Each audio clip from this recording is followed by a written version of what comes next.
Man, what's going on, everybody? So I'm here in Texas with my brother. We're getting ready to go do this concert, and I saw this clip. I said, "Man, I'm gonna post it," because sometimes y'all just need to hear it from somebody else. I've been trying to tell y'all that exposure ministry is biblical because the Bible says in the last days there'll be doctrines of devils, a great falling away, seducing spirits, that people will have a form of godliness, that people will have itching ears. I don't want to hear that. Stop talking about exposure. I don't want to hear that. Stop talking about holiness. Talk about blessings. Talk about how my business is going to make it. Prophesy to me something that's going to make me feel good. People really be having itching ears, and they think that pastors are DJs, right? They want the prophets to be DJs. You think, I'm going to select what type of preaching I want to hear. And some of you think you can manipulate God. You'll go to a watered down church to avoid accountability. You'll go somewhere where they're not stepping on your toes, and you think, oh, well, if I don't hear it,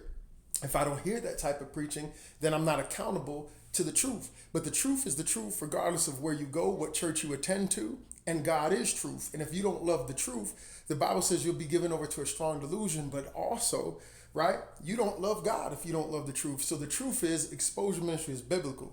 The Bible says, expose the unfruitful works of darkness. Cry loud on the rooftop, lift up your voice like a trumpet, call them out in front of everybody so that the fear of God may come upon them. The Bible talks about the watchman. The watchman doesn't say nothing, the blood will be on his hands. The Bible says, how can they hear without a preacher? How can they know without a preacher? But maybe y'all need to hear it from somebody else. Check this clip out real quick. Anytime a real man of God or a real woman of God say anything about a false preacher or about a wolf, you know what y'all cry? Judgmental.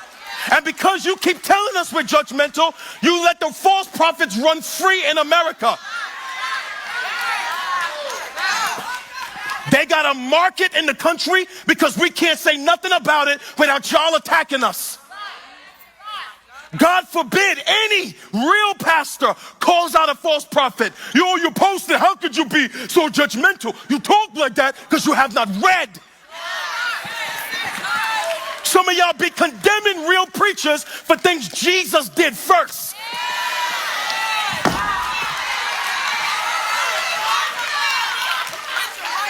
We just trying to follow him. We just trying to be his model. We just trying to take up his cause. And all you cry is be judgmental. So if you keep attacking real prophets to protect fake prophets, you keep a market for fake prophets to keep deceiving you who keep crying judgment against the false prophets.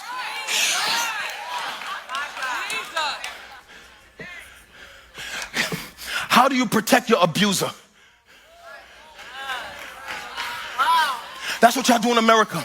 You protect it. We telling you this is a wolf and stay away. You judgmental. This person is an antichrist. You. Now, some of you will say, oh, well, he's not calling them out by name. Well, that might not be his assignment, right? People have graces for different things, right? Not everybody is supposed to do everything that they see everybody else doing. Right? In the same way that not all the apostles walked on the water. Not all the apostles did what Paul did. Not all the prophets moved exactly the same. Right? So he's preaching the truth, but that doesn't mean that, for example, everything that he preaches or that I preach, we're going to do it all. Right? Everybody is just one brick in the building. Right?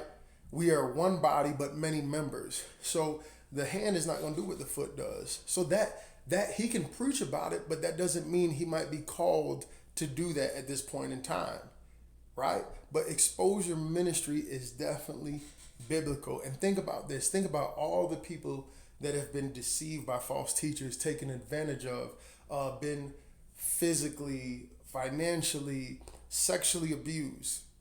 If because one person stood up and called someone out by name, or even just people being lukewarm, right? And people are looking up to this person because they idolize them, got them on a pedestal, and they think, oh, the Christianity this person is displaying, I could just listen to secular music, I could watch horror movies, I could do all these things.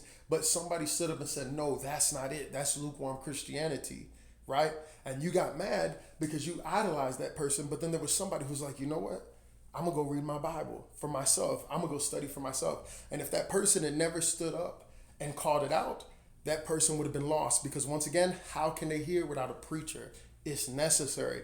Y'all can get mad all you want, but if you mad about exposure ministry, it's because you got itching ears. Y'all be blessed.